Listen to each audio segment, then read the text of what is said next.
नमस्कार बच्चों, स्वागत है आप सभी का आपके अपने ही YouTube चैनल आपकी पाठशाला में। आज होली है, आप सभी को होली की हार्दिक शुभकामनाएं डियर। इस वीडियो में हम बात कर रहे हैं 2019 का जो आपका क्वेश्चन पेपर है झारखंड पॉलिटेक्निक का, उसको इसमें डिस्कस करेंगे। आपका जो आगामी परीक्षा होने वाली है झारखंड पॉलिटेक्निक एंट्रेंस एग्जाम 2024 की, उसकी तैयारी के लिए हम लोग ये सब कर रहे हैं और इसमें हम मैथमेटिक्स का जो पार्ट है वो डिस्कस करने वाले हैं। इसके पहले मैंने इस क्वेश्चन पेपर का 1 से लेकर के 18 तक के क्वेश्चन करा दिए हैं। अगर आपने उनको पहले नहीं देखा है तो पहले जाके उसको देख लीजिएगा, वो अपलोड कर दिया गया है। और अगर आप बिल्कुल नए हैं तो आपको बता दें, आपके लिए प्लेलिस्ट जो तैयार कर दी गई 2018 का क्वेश्चन पेपर पूरी तरीके से सॉल्व कराया जा चुका है, जिसमें फिजिक्स, केमिस्ट्री और मैथमेटिक्स तीनों पार्ट हो चुके हैं। और मैंने एक प्लेलिस्ट भी क्रिएट कर दी हुई है जिसमें आप जा करके विजिट करके देख सकते हैं। चैनल पे विजिट करिएगा, प्लेलिस्ट सेक्शन में जाइएगा, वहां से आपको वो मिल जाएगी। झारखंड पॉलिटेक्निक 2024 के लिए ऐसे ही उस पर नाम लिखा हुआ है। कुछ बातें रहती हैं जो आपकी कि सर समय बहुत कम बचा हुआ है तो जल्दी जल्दी करवाइए। ठीक है, समय बहुत कम बचा हुआ है, मुझे भी इस बात का इल्म है, इस बात का जिक्र है, एहसास है, आभास है कि आपके पास समय कम है। लेकिन बच्चों, आप मेरे हिसाब से मुझे लगता है कि आप जितना पढ़िए लेकिन दुरुस्त पढ़िए। राइट, तो कोशिश करूंगा कि आपको ज़्यादा से ज़्यादा मैं प्रोवाइड कर सकूं कंटेंट और ज़्यादा से ज़्यादा आपके साथ में क्वेश्चंस को शेयर कर सकूं और सॉल्व करा सकूं। राइट, और कुछ बच्चों का कहना रहता है कि सर क्या आप जो बता रहे हो इसमें से कुछ क्वेश्चन आएंगे, तो आपको बता दूं कि मैं क्वेश्चन पेपर सेट नहीं करता और ना ही मैं आपको एक्सपेक्टेड क्वेश्चन बता रहा हूं। डियर, आपको एकदम स्पष्ट होना चाहिए कि मैं आपको क्वेश्चन पेपर का सॉल्यूशन करा रहा हूं। ये अभी 2019 का है, इसके बाद 20 का, फिर 21 का करवाएंगे, जितना तक पहुंच सकेंगे उतने तक। राइट, तो अब उम्मीद करता हूं कि ये सब डाउट्स आप क्लियर कर लीजिएगा। और अभी जो भी समय है, 7 तारीख इतना नज़दीक नहीं है, 7 तारीख अभी काफ़ी है। तो इतने दिन में अगर आप कंटिन्यूअसली जो है लगे रहिएगा तो बेहतर परफॉर्मेंस जरूर करिएगा। तो चलिए देखते हैं इसमें क्या क्या पार्ट है, और बहुत ही इंटरेस्टिंग रहने वाला है वीडियो। और मैथमेटिक्स अगर नहीं किया तो फिर क्या किया, है ना। तो चलिए शुरू करते हैं क्वेश्चन नंबर 19 से। तो देखिए, ये आपका क्वेश्चन नंबर 19 है। इसमें एक फिगर दिया हुआ है। कितना जबरदस्त जबरदस्त क्वेश्चन रहता है भाई, आपको आभास हो जाएगा। अगर आप वीडियो को देखते हो, फुल वॉच करोगे तो पता चल जाएगा। फिलहाल मैं देखता हूं ज्यादातर बच्चे वॉच नहीं करते हैं फुल, कुछ ही बच्चे हैं जो कि पूरा वीडियो वॉच करते हैं। राइट, वो सब हमको पता चलता है। फिलहाल आगे बढ़ते हैं। जिनको जरूरत है वो देखेंगे ही, और जिनको लगता है कि जरूरत नहीं है, अनावश्यक है ये, तो वो नहीं देखेंगे। मेरे कहने ना कहने से कोई फर्क नहीं पड़ता। फिलहाल चलिए देखते हैं क्वेश्चन 19। आकृति में एक अर्धवृत्त दिया हुआ है, केंद्र ओ को ए बी बराबर 8 सेंटीमीटर पर चित्रित किया गया है। ए बी यानी ये ए और बी, ये आपका 8 सेंटीमीटर है, 8 सेंटीमीटर है। और आगे कह रहा है अगर ए बी पी बराबर 60 डिग्री है, ए बी पी यहाँ पे जो कोण है, ये कोण है आपका 60 डिग्री। तो ए बी पी जो त्रिभुज है, त्रिभुज ए बी पी, इसका एरिया आपको बताना है। इसका एरिया कितना होगा यही आपको निकालना है। देखिए, क्वेश्चन बहुत ही जबरदस्त है डियर। चूंकि यहाँ पे ये एक अर्धवृत्त है, इसलिए यहाँ पे अर्धवृत्त में बड़ा बना कोण क्या होता है, समकोण होता है। यानी ये 90 डिग्री है, तो ये वाला कोण कितना हो जाएगा आपका, 30 डिग्री हो जाएगा। फिलहाल निकाले ना निकाले कोई मतलब नहीं है, एक कोण आपको पहले से ऑलरेडी दे दिया गया है। तो अब हमको करना क्या है, सबसे पहले इस त्रिभुज को यहाँ पे इस तरह से बना लीजिए ताकि आपको एकदम सुंदर सुंदर नजर आए। यहाँ पे ये मान लीजिए आपका 60 डिग्री कोण है, ये वाला आपका 30 डिग्री का कोण है, यहाँ पे ये आपका 90 डिग्री है। अब हमको क्या चाहिए, यहाँ पे ये वाला बिंदु P है और 60 डिग्री जहां बन रहा है वहां पे ये B है और ये वाला A है। तो हमको चाहिए PB, हमको चाहिए PB, और दूसरी क्या चाहिए हमको, PA भी चाहिए, है ना। अब उसके बाद क्योंकि ये आपका आधार बन गया और ये आपका लंब हो गया और ये आपका कर्ण हो गया। कर्ण की लंबाई दी हुई है कितनी है, 8 सेंटीमीटर। अब इसमें आप लगा दीजिए क्या, साइन 60 डिग्री का फॉर्मूला। साइन 60 डिग्री बराबर क्या हो जाएगा, लंब बटे कर्ण। लंब कितना है आपका पी ए और बटे में कर्ण कितना है, ए बी, यानी कि 8 सेंटीमीटर। तो साइन 60 डिग्री का मान कितना होता है, ये होता है √3/2 इक्वल टू पी ए और बटे में 8। तो यहां से आपको पी, देखिए 2 से ये 4 बार में डिवाइड हो जाएगा, तो पी ए बराबर हो जाएगा 4√3। राइट, 4√3 हो गया। अब हमको पीए का मान पता चल गया। अब हमको क्या चाहिए, हमको एपी चाहिए, सॉरी पीबी चाहिए। तो अब हम फिर लगाएंगे आधार बटे कर्ण यानी कि कॉस का 60 डिग्री बराबर आधार बटे कर्ण यानी कि पीबी और बटे में कर्ण है 8, तो कॉस 60 का मान 1/2 इक्वल टू पीबी और बटे में 8, 2 से ये 4 बार में कट जाएगा तो पीबी बराबर आपका आ गया 4। अब हमको आधार और लंब पता चल गया, इसलिए एरिया क्या बन जाएगा, area of A P B equal to 1/2 गुणे आधार, आधार कितना है आपका 4 है, ऊंचाई कितनी है यहाँ पे देखिए निकाली हुई है 4 का √3, राइट। अब ये 2 से 2 इसको काट दिए, 2 दूनी 4 और 4 दूनी 8 √3, और ये क्या आ जाएगा आपका सेंटीमीटर में दिया हुआ है तो ये आपका सेंटीमीटर स्क्वायर ये एरिया बन जाएगा 8√3। देख लीजिए कहाँ पे ऑप्शन नंबर सी में है, और यहाँ पे यूनिट गलत दी हुई है, सब में सेंटीमीटर स्क्वायर है क्योंकि ये एरिया है। तो इस तरह से देखा बच्चों कि आपने कितना झक्कास क्वेश्चन था। फिलहाल झक्कास कहने का मतलब बहुत ही जबरदस्त, बहुत ही अच्छा, है ना। आगे क्वेश्चन देखिए, सभी क्वेश्चन एक से बढ़ के एक हैं। ये क्वेश्चन आपकी क्लास 10 वाला है और इसका बहुत सारे बच्चों को आंसर भी पता होगा कि 10√3 आता ही आता है। कैसे आता है वो देख लीजिए, है ना। ये एक पेड़ है, मान लीजिए इस पेड़ की टोटल ये मान लीजिए ए बी है, ए बी पेड़ है, पूरी लेंथ है एल। अब ये कह रहा है कि इसका यहाँ से कुछ हिस्सा टूट जाता है, मान लीजिए इसकी लेंथ है x और ये टूट करके इस तरह जमीन पे छूता है, यहाँ पे 30 डिग्री का कोण बना रहा है, राइट। और ये a से ये p वाला बिंदु है, ये डिस्टेंस आपको बोल रहा है 10 मीटर की दूरी पे, तो ये डिस्टेंस हो गई 10 मीटर। अब हमको क्या कह रहा है, अब इतनी दूरी कितनी बन जाएगी, l माइनस का x बन जाएगी। अब इसी में बस आपको लगाते चलना है। ये टूटा हुआ भाग x है तो ये वाला इसके बराबर रहेगा, ये भी आपका क्या बनेगा, x बनेगा, क्योंकि जितना टूटता है उतना ही आकर के छुएगा। फिलहाल वो हमने फिगर थोड़ा गलत बना दिया, फिगर यहाँ से ऐसे बनेगा, ये वाला पार्ट नहीं रहेगा, ये वाला x रहेगा, है ना। कंसीडर कर लीजिएगा इसको, ये खाली रहेगा। फिलहाल मैं इसको थोड़ा सा इरेज कर ही देता हूँ, ये देखिए ऐसे। तो अब क्या करेंगे, इसमें लगा देना है फॉर्मूला आपको। सबसे पहले tan 30 डिग्री का tan 30 डिग्री लगा दीजिएगा, तो क्या हो जाएगा, लंब बटे आधार, लंब कितना है l माइनस एक्स बटे में आधार है 10, और जो कि हो जाएगा 1/√3 equal to l minus X by में 10। सो l माइनस एक्स बराबर आपका क्या बन जाएगा, 10/√3, राइट। अब ये इक्वेशन नंबर 1 कह लीजिए। दूसरा आपको इक्वेशन क्या मिलेगा, यहाँ पे फिर अगेन लगा देना है हमको क्या, कि साइन 30 डिग्री, साइन 30 डिग्री, तो क्या हो जाता है, लंब बटे कर्ण, लंब कितना है हमारा, लंब है 10, सॉरी यहाँ पे साइन काम नहीं करेगा, आधार बटे कर्ण कॉस लगा दीजिए, राइट। कॉस 30 डिग्री लगा दीजिए तो बराबर क्या हो जाएगा, आधार बटे कर्ण, आधार कितना है 10 और बाई में कर्ण कितना है x, तो यहाँ से 1/√3/2 इक्वल टू 10/x। तो यहाँ से देखिए क्या बन जाएगा, x क्रॉस मल्टीप्लाई करिएगा तो x बराबर आ जाएगा 20/√3। ये x का मान आ गया, x का मान उठा करके यहाँ पे सब्स्टिट्यूट कर दीजिए, तो आपको l बराबर क्या मिल जाएगा, देखिए 10/√3 और प्लस का 20/√3 मिल जाएगा आपका 30/√3, 30/√3, जो कि आपका आ जाएगा 10√3, आपका आंसर बन जाएगा 10√3 मीटर। तो इस तरह से डियर आपका सॉल्यूशन होता है। चलिए अगले क्वेश्चन की तरफ बढ़ते हैं, 21 नंबर के क्वेश्चन पे। एक से बढ़ के एक सुपर से सुपर क्वेश्चन है। देखिए ये द्विघात समीकरण दिया हुआ है, इसके मूल समान कह रहा है, तो डिस्क्रिमिनेंट का मान कितना होता है, 0। डिस्क्रिमिनेंट मतलब कि b² minus 4ac equal to 0, right. अब यहाँ पे b का मान कितना है, ये है आपका b, ये है आपका c और ये वाला है आपका a। सब वैल्यू रखिए यहाँ पे तो आंसर मिल जाएगा। तो क्या हो जाएगा, देखिए -p-2 करेंगे तो p-2 का whole square minus 4 into 4 into में 1 इक्वल टू 0। अब तो p-2 का होल स्क्वायर कर दीजिएगा बराबर में 16, तो p-2 बराबर प्लस माइनस का 4। तो यहां से हम कैसे करेंगे, p-2 बराबर एक बार 4 लेंगे और एक बार p-2 बराबर -4।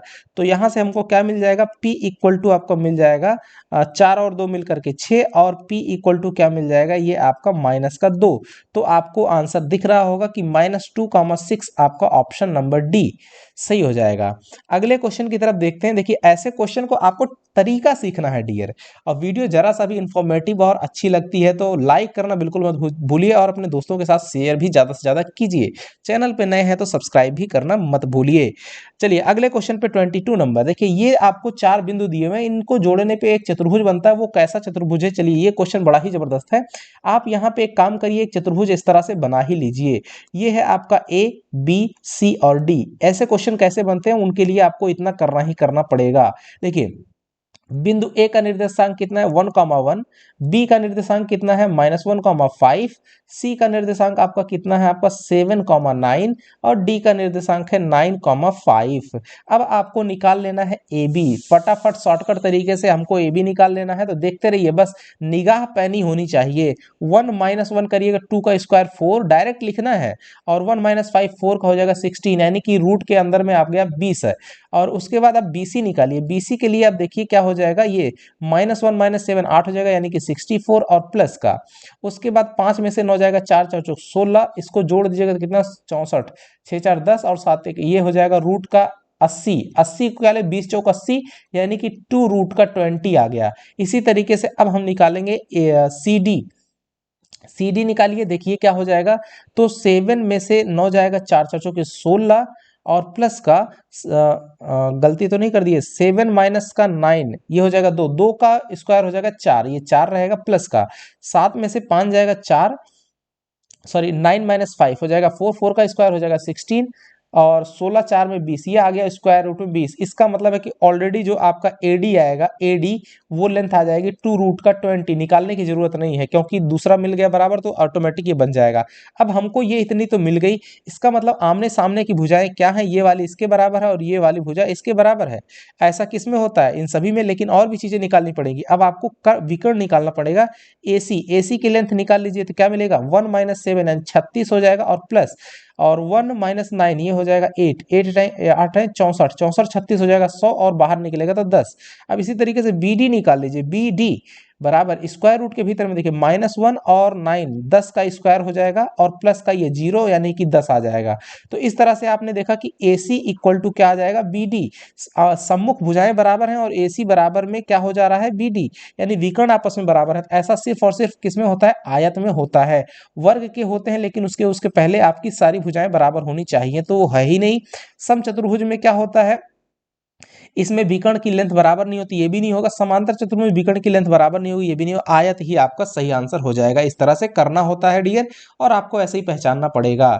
अगला क्वेश्चन है, रेखीय समीकरण ये दिया हुआ है, इसके साथ मेल खाए वो कौन सा समीकरण है ना। यहाँ पे देखिए कॉन्साइड कर रहा है, ऐसा कौन सा समीकरण जो इस समीकरण से कॉन्साइड करता हो। सीधी सी बात है, ये सेम रेशियो में होना चाहिए। तो 12 है, 12 3 36, ये बिल्कुल नहीं कटने वाला, 12 3 12 चौक 48, तो ऑप्शन नंबर सी आपका करेक्ट हो जाएगा। ऐसे क्वेश्चन को लॉजिकल आप लगाइएगा, समझ में आ जाएगा। तो 12 से ये भी डिवाइड नहीं, ये भी डिवाइड नहीं, ये भी डिवाइड नहीं, एक ही होगा, तो इसका मतलब वही हो जाएगा सेम रेशियो में। क्या कर दिया गया इसका 4 गुना हो गया, सभी में 4 से मल्टीप्लाई कर दिया गया। अगला क्वेश्चन 24, tan थीटा बराबर इतना है। तो अब जरा ध्यान दे दीजिए, इसको क्वेश्चन को, बड़ा ही अच्छा क्वेश्चन है, गलती होने का खूब खतरा रहता है। यहाँ पे AST और C वाला फॉर्मूला लगा दीजिए, ASTC है ना। इसमें सभी पॉजिटिव रहते हैं, इसमें आपका साइन और उसका अपोजिट पॉजिटिव रहेगा, इसमें tan पॉजिटिव रहता है ना। तो tan इन दोनों में पॉजिटिव रहता है, जबकि इसमें दिया गया है कि tan निगेटिव आना चाहिए। इसका मतलब या तो दूसरा क्वाड्रेंट होगा या तो तीसरा क्वाड्रेंट होगा। अब जो दूसरा क्वाड्रेंट, अब यहाँ से हमको क्या निकालना है, साइन की वैल्यू। तो यहाँ विकर्ण कितना, इसका विकर्ण कितना हो जाएगा 5। तो साइन थीटा का जो मान होता है वो आपका लंब बटे कर्ण, लंब कितना है आपका -4/5। लेकिन अब साइन थीटा सेकंड क्वाड्रेंट में अगर रहेगा तो ये पॉजिटिव आएगा, यानी कि 4/5। लेकिन अगर फोर्थ में रहेगा तो साइन नेगेटिव आता है, -4/5। तो दोनों मान हो सकते हैं, यानी कि +-4/5 ये आपका सही आंसर बनेगा। Option number B will be correct. चलिए अगले क्वेश्चन की तरफ बढ़ते हैं dear. 25 number, sign 3a - b। तो यहां से देखिए 3a - b इक्वल टू कितना होगा, 90 डिग्री हो जाएगा। इसके लिए दूसरे वाले के लिए 2a - b लिखा हुआ √3/2, तो √3/2 30 डिग्री का मान होता है। तो 2a - का b इक्वल टू 30 डिग्री। अब दोनों को घटा दीजिए, तो ये प्लस बन जाएगा, ये माइनस बन जाएगा। ये जोड़ेंगे तो ये क्या बन जाएगा आपका, कट जाएगा। तो 3 में से 2 जाएगा, तो ये आपका a बचेगा, और बराबर इसमें से ये जाएगा 60 डिग्री। a का मान आ गया 60 डिग्री, तो साइन 60 का मान होता है √3/2। तो दो ऑप्शन में दिया हुआ है, ये और ये। अब आगे देखना है, इसमें से अब a का मान इसमें रखिएगा, तो 3 गुणे a कितना है 60, और माइनस का b बराबर है 90 डिग्री। तो b बराबर हो गया 36 का 18, 180 डिग्री माइनस 90 डिग्री बराबर, इसका मतलब b का मान आया 90 डिग्री, और cos 90 का मान होता है 0, यानी √3/2, 0 इसका सही आंसर हो जाएगा, ऑप्शन नंबर ए। तो बढ़ते हैं अगले क्वेश्चन की तरफ डियर। देखिए कैसे क्वेश्चन को सॉल्व करना किया जाता है, और स्पीड भी आपकी ऐसे ही मेंटेन होनी चाहिए जबरदस्त। एक 6 सेंटीमीटर त्रिज्या के वृत्त के केंद्र से चाप जो है 60 डिग्री की कोण आंतरित करता है, तो लघु चाप बृहद चाप की लंबाई, तो देखिए अब ऐसे कर रहा है, ऐसे सेंटर है आपका, ये 6 है, ये 6 है, और यहाँ पे कोण आपका 60 डिग्री है, तो इसको रेडियन में बदल लीजिए, क्या हो जाएगा, पाई/3 हो जाएगा। अब चाप बराबर क्या होता है, चाप बराबर कोण गुणे त्रिज्या, ये फार्मूला लगा दीजिए, है ना। त्रिज्या कितना, कोण कितना है, पाई/3, और त्रिज्या कितनी हमारी 6, 3 से ये 2 बार में कट गया, तो आपका 2 पाई आ गया, छोटा वाला चाप चाप है ना। तो इसमें 2 पाई भाई किस में है, तो पहले इसने क्या कहा, लघु चाप की लंबाई हमने निकाल ली, कितनी आया, 2 पाई। तो सबसे पहला इसमें देख लीजिए, पहला वाला ये लघु चाप का है, तो 2 पाई सिर्फ एक में दिख रहा है, ऑप्शन नंबर ए। दूसरा निकालने की जरूरत ही नहीं है। अगर निकालना चाहते हो तो ये तुरंत रिफ्लेक्स एंगल निकालिए और 6 से मल्टीप्लाई करिए और आंसर ले जाइए, तो आएगा वो 10। चलिए अगले क्वेश्चन की तरफ बढ़ते हैं। ये देखिए जबरदस्त और बहुत ही सुपर क्वेश्चन। इसको सबसे पहले क्यूब कर दीजिए, पी प्लस क्यू का होल क्यूब, तो क्या बन जाएगा, P प्लस क्यू का होल क्यूब। लिखने की जरूरत नहीं है, मुझे करना है तो शॉर्टकट करूंगा, सीधे सीधे 6 36 छक्का 216 यहाँ लिखूंगा, और डायरेक्ट P क्यूब और प्लस का क्यू क्यूब प्लस का 3AB यानी 3PQ बन जाएगा। 3 इंटू में 6 और इंटू में, सॉरी 3 इंटू में 8 और इंटू में 6 हो जाएगा।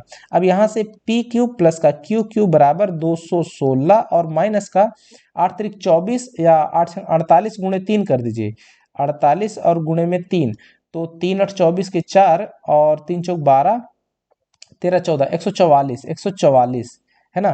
तो अब 144 इसमें से घटा दीजिए 144, तो ये बन जाएगा 2। 2 किसी में नहीं है, सिर्फ एक ही में, तो आगे घटाने की जरूरत नहीं, उसमें समय मत वेस्ट करिए। ऑप्शन नंबर सी आपका ही आएगा, वही आएगा 72, राइट। तो यहाँ सब्ट्रैक्ट और लिखने की कोशिश नहीं करें, बस आपको पता चलना चाहिए किसकी तरफ जा रहा है उसका लॉजिक। अगला 28 नंबर का देखिए, x रेशियो y दिया हुआ, तो x बराबर हमने मान लिया 3 के और y बराबर मान लिया 2 के, ऐसे ही टोटल करना है ऑटोमेटिक। चूंकि यहाँ पे x और ये z दिया हुआ है, तो ये आपके एकांतर कोण है, तो इसका मतलब हमको पता चल गया कि x बराबर क्या है आपका, x बराबर z है। अब चूंकि ये x और y दोनों ये समांतर रेखाओं के बीच स्थित हैं, तो समांतर रेखा के मतलब जो एक ही किसी तिर्यक रेखा के एक ही ओर स्थित अंतःकोणों का योग 180 डिग्री होता है। तो x प्लस वाई बराबर हमको क्या कर देना है, 180 डिग्री लिख देना है। तो x का मान है 3 के और ये 2 के, तो यानी कि 5 के बराबर 180 डिग्री हो जाएगा। तो k बराबर आपका आ गया 36 डिग्री। 36 डिग्री k बराबर आ गया, तो हमको क्या चाहिए, x बराबर z है, तो ये आपका z बराबर कितना आ गया, 3 इंटू 36 डिग्री। 36 दिया क्या होता है, 108 डिग्री, ये आपका सही हो जाएगा। तो z का मान कितना आ गया, ये z ही पूछ रहा था, z का मान आ गया आपका 108 degree. Option number D will be correct. चलिए अगले क्वेश्चन की तरफ बढ़ते हैं डियर। काफी मजेदार मजेदार आपको लग रहा होगा। संकेंद्रित वृत्त है ना, दो संकेंद्रित वृत्त कॉन्सेंट्रिक सर्कल है, यानी कि इनके सेंटर सेम है, इस तरह से आप देख पा रहे होंगे। मान लीजिए ओ सेंटर है, एक आपको कह रहा है एक जीवा है, इस जीवा का नाम मैंने ए बी रख दिया। ये जो टचिंग पॉइंट है पी, अब ओ से पी पे ये जो लेंथ है आपको बोल रहा है कि ये 9 सेंटीमीटर इसकी त्रिज्या है, जबकि ओ ए और ओ बी ये त्रिज्या कितनी है आपकी, 15 सेंटीमीटर है। तो इसने क्या कहा, कह रहा है कि बड़े वृत्त की सबसे बड़ी जीवा उसकी लंबाई क्या होगी, है ना। यानी कि जो ए बी है, ए बी की लंबाई आपसे पूछ रहा है कि कितनी होगी। तो ये एक समकोण त्रिभुज बनाएगा, क्यों, क्योंकि जो त्रिज्या होती है वो स्पर्श रेखा पे लंब होती है। तो हमको ये एपी की लंबाई चाहिए। एपी बराबर क्या हो जाएगा, स्क्वायर रूट का भीतर में 15 का स्क्वायर माइनस का 9 का स्क्वायर, तो 15 का 225 और माइनस का 81, जैसे ही करिएगा तो क्या आएगा आपका, स्क्वायर रूट में 144 और बराबर में आ गया 12 सेंटीमीटर। जब ये आ गया 12, तो यहीं पे 12 मत टिक कर दीजिएगा, क्योंकि ए बी चाहिए। ए बी बराबर 2 टाइम्स एपी, यानी कि 12 दूना 24 सेंटीमीटर हो जाएगा। इसी में गलती होती है, कई बार हम क्वेश्चन भी कर लिए लेकिन हो इसको दोगुना करना था, भूल गए, ये चीज है। अगला क्वेश्चन देखिए, बहुत ही जबरदस्त शानदार क्वेश्चन है ना। ऐसा क्वेश्चन तो मजा आ जाता करने में। अगला देखिए, त्रिभुज एबीसी और सीडीई समकोण त्रिभुज है। एसी बराबर 24 है, एसी बराबर कितना है, 24 है। अब देखते रहिए, सीई बराबर 7 सेंटीमीटर, 7 सेंटीमीटर, एकदम लॉजिकल और एकदम सिंपल क्वेश्चन है। अब आपके दिमाग को हिला देगा ये क्वेश्चन, है ना। एसीबी बराबर सीईडी है, ए सी बी बराबर सी ई डी, यानी ये वाला कोण है इसके बराबर, राइट। तो अगर ये कोण x है तो ये वाला भी x होगा, राइट। ये x है तो ये वाला कितना होगा, ये वाला कोण आपका 90 डिग्री माइनस का x होगा, और ये वाला कोण भी कितना होगा, 90 डिग्री माइनस का x होगा, राइट। अब हमको इतना सब पता चल गया। फिलहाल अब हमको पता चल ये भी गया है कि ये सिमिलर एंगल है। अब जरा ध्यान देना, अब जब ये 90 डिग्री है तो इन दोनों कोणों का योग जरा ध्यान देना, x प्लस का 90 डिग्री माइनस एक्स करिएगा तो क्या आएगा, ओनली 90 डिग्री, यानी कि दोनों का योगफल जब आप निकालते हो तो ये आपका C पे क्या मिलता है, 90 डिग्री, यानी कि ये एक समकोण त्रिभुज है। अगर A से E को मिला दीजिए तो आपको मिल रहा होगा ट्रायंगल ACE। ये क्या है, समकोण है। कैसा है, समकोण। और आपसे पूछ रहा है कि AE का मान क्या होगा, और ये लंबाइयां पता है 24 7, तो ऑटोमेटिक ये हो जाएगा 25, क्योंकि 24 7 और 25 ये एक पाइथागोरियन ट्रिपलेट्स होते हैं। नहीं पता है तो आप लगा लीजिए, स्क्वायर रूट के भीतर में 24 का स्क्वायर प्लस का 7 का स्क्वायर आपका आ जाएगा 25। तो ऑप्शन नंबर जो बी है वो आपका करेक्ट हो जाएगा। तो माइंड आपका जब प्रैक्टिस करते रहिएगा तो ऑटोमेटिक नंबर्स को देख करके भी रीड कर जाएगा, तुरंत पहचान जाएगा ये कैसे नंबर्स हैं। आपको कैलकुलेशन भी करने में बहुत सुविधा देता है। 31 नंबर का क्वेश्चन देखिए। सबसे पहले इस जो ब्रैकेट के अंदर में फैक्टर है उसको सॉल्व करिए। देखिए 9/25 को क्या लिख सकते हो, इसको लिख सकते हो आप डिवाइड लिखा हुआ है इसलिए ब्रैकेट के अंदर डिवीजन को सॉल्व करना है सबसे पहले। तो 3/5 का होल स्क्वायर का पावर लिखा हुआ है 3/2, तो ये गुणा हो जाएगा 3/2 से 2 कट जाएगा, और इसकी जगह पे जो डिवाइड है उसकी जगह मल्टीप्लाई लिखिए, ये उल्टा हो जाएगा 2/5 की पावर माइनस का 3, है ना। अब इसको सॉल्व करिए थोड़ा सा तो क्या मिल जाएगा, देखिए 3/5 की घात, 3/5 की घात में आपका 3 और इंटू में 2/5 की घात में -3, ये 5 और ये आपका समझिए 0 हो जाएगा। तो 3 की घात 3 और बटे 2 की घात 3 ये बन जाएगा बराबर 3/2 की घात में आपका 3 बन गया। कितना, ये इतना पूरा फैक्टर। अब इसको मल्टीप्लाई कर देना है किसके साथ, इसके साथ, और इसको आप क्या लिख सकते हो जरा ध्यान देना, 3/2 की घात में 4 और गुणे में ऊपर में लिखा हुआ माइनस का 3/4, तो 4 से 4 कट जाएगा, मिलेगा 3/2 की घात में माइनस का 3।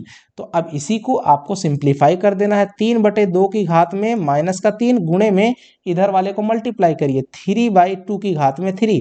अब चूंकि ये -3 तो क्या हो जाएगा 3/2 की घात में 0, और किसी भी संख्या का घात 0 इसका मतलब 1। तो सही आंसर क्या हो जाएगा, ऑप्शन नंबर सी। तो इतना कैलकुलेशन तो करना ही पड़ेगा डियर। चलिए अगले क्वेश्चन की तरफ बढ़ते हैं। 32 नंबर कह रहा है, ये काफी जबरदस्त क्वेश्चन है तो क्लास 10 के लेवल का, लेकिन क्वेश्चन बहुत ही झाइया है, जबरदस्त है। अगला ये देखिए, एक्सिस सिस्टम तुरंत बना लीजिए, है ना। इसमें आप पॉइंट बना लीजिए 1 2 -3, ये 1 2 -3, यहाँ पे देखिए -1 -2 -3, पॉइंट आपका कहाँ मिलेगा, इसने कहा -3 -2, -3 ये रहा और -2 ये रहा, तो पॉइंट आपका कहाँ पे, यहाँ पे है। ये है -3, -2। इसका इमेज वाई एक्सिस के अकॉर्डिंग कह रहा है, वाई एक्सिस पे, है ना। वाई एक्सिस में परावर्तन माने इसका चित्र जो है यहाँ पे क्या बनेगा, तुरंत ऐसे ही खींच लीजिए 1 2 3, 3 पे आएगा और ये वाई पे, तो यहाँ पे देखिए क्या बन जाएगा, ये एक्स एक्सिस कहाँ आ गया आपका 3 पे, तो 3 कॉमा वाई वही रह गया नीचे की तरफ, तो -2। तो ये पॉइंट कहाँ बनेगा, फोर्थ क्वाड्रेंट में, जो कि आपका 3 -2 सही हो जाएगा ऑप्शन नंबर ए। इस तरह से इमेज, लेकिन एक्स एक्सिस अगर कहता तो ये चीज कहाँ बनती, यहाँ पर बनती, तो क्या बन जाता, -3 वाला तो आपका माइनस ही रहता, लेकिन आपका 2 पॉजिटिव बन जाता। तो जैसा जिसके रिस्पेक्ट में इमेज पूछेगा उसी के रिस्पेक्ट में आपको आंसर करना होगा। तो चलिए बढ़ते हैं अगले क्वेश्चन की तरफ। ये देखिए, ऐसा क्वेश्चन क्लास 9 का दे दिया है, इन दोनों को जोड़ करके जैसे ही आप आधा करिएगा तो आपका आंसर आ जाएगा ऑप्शन नंबर ए। इसको कर लीजिएगा, सिंपल सा क्लास 9 का क्वेश्चन है। अगला क्वेश्चन है देखिए 34, a बराबर 2 b बराबर 3 है, तो a की पावर b की पावर a की पावर -1, ये आपका 1/17 आएगा। कैसे आएगा, देखिए 2 की पावर कर देना है 3 प्लस 3 की पावर कर देना है 2 की पावर -1 बराबर 2 दूनी 4 दूनी 8 और प्लस 3 3 9, 9 8 17, 1/17 आपका हो गया आंसर, इसकी पावर -1 लगा हुआ है। इस तरह से होगा। ये सब सिंपल क्वेश्चन है। जो कहते हो कि बड़ा देर लगेगा बड़ा देर लगेगा, ऐसा कुछ भी नहीं है। और ये लास्ट क्वेश्चन है, इसके बाद में दूसरे वीडियो में आपको अपलोड करूंगा वीडियो, तब उसमें मिलेगा क्वेश्चन। देखिए fx बराबर दिया हुआ इतना, तो f2 निकाल लीजिए। f2 बराबर क्या हो जाएगा, 4 माइनस का 10 और प्लस का 7, ऐसे करना है कैलकुलेशन।